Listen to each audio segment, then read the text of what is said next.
भाइयों एवं बहनों, जय श्री गुरुदत्त। आप सबका शाश्वत ज्ञान गिरनार से चैनल में स्वागत और अभिनंदन है। रामायण के अरण्यकांड में 33वें सर्ग में हमें सुपर्णखा और रावण के साक्षात्कार का वर्णन मिलता है और इसी सर्ग में महर्षि वाल्मीकि ने संक्षेप में रावण के बल के विषय में बताया है। जब श्री राम ने जनस्थान में खर और दूषण का वध कर दिया, तब सुपर्णखा रावण से मिलने लंकापुरी में गईं। यहीं पर रावण के व्यक्तित्व और बल का वर्णन है।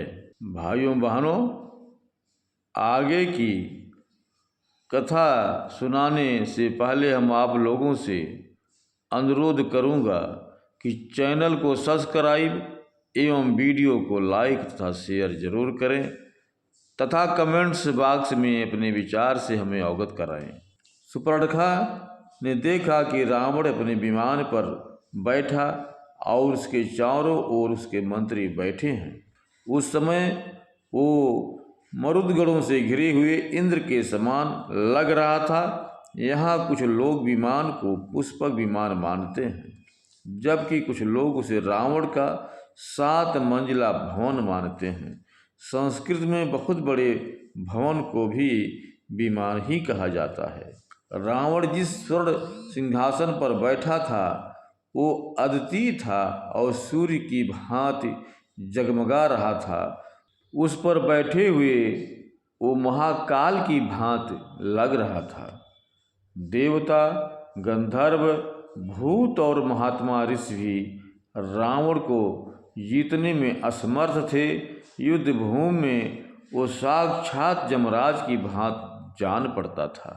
देवताओं के साथ युद्ध में उसके शरीर में देवराज इंद्र ने वज्र और असन का प्रहार किया था, जिसके चिन्ह अभी भी उसके शरीर पर थे।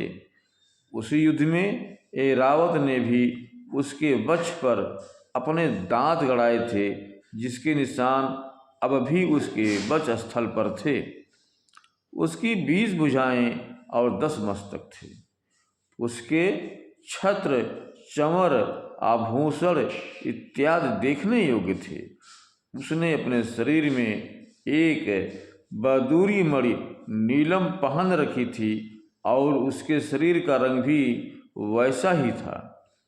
उसने तपाए हुए सोने के आभूषण पहन रखे थे। उसका वक्ष स्थल, विशाल भुजाएं, सुंदर दांत, सफ़ेद मुंह बहुत बड़ा और शरीर पर्वत के समान विशाल था।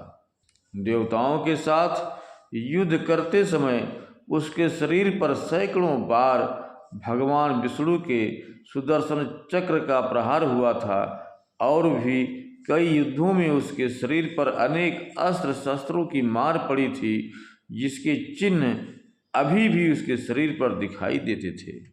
उसका शरीर देवताओं के प्रहारों से भी खंडित नहीं हुआ था। अपने उसी अंगों से वो समुद्र में भी हलचल पैदा कर देता था।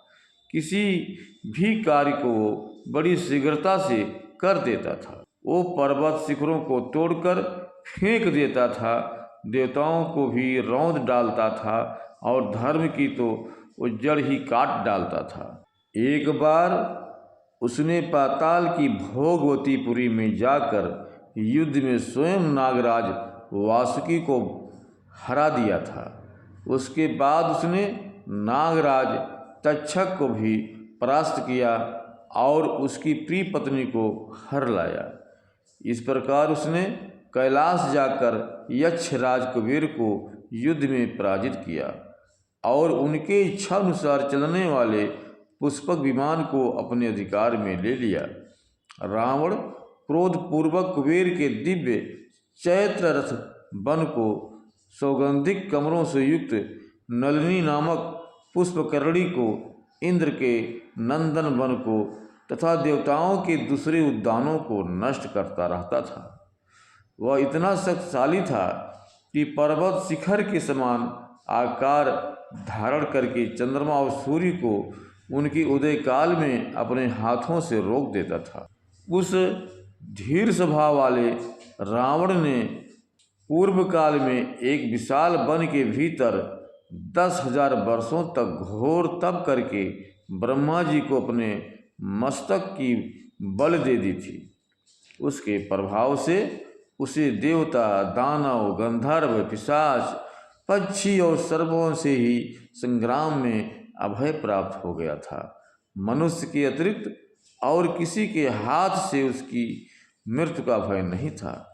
यहाँ पर ध्यान देने वाली बात है कि आम तौर पर लोग समझते हैं कि रावण ने वरदान में मनुष्यों के साथ साथ बानरों को भी छोड़ दिया था, किंतु ऐसा नहीं है।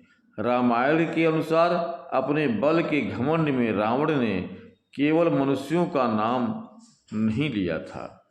वो महाबली राक्षस यज्ञों में वेद मंत्रों द्वारा निकले गए और वैदिक मंत्रों से पवित्र हुए सोमरस को वहां पहुंचकर नष्ट कर देता था।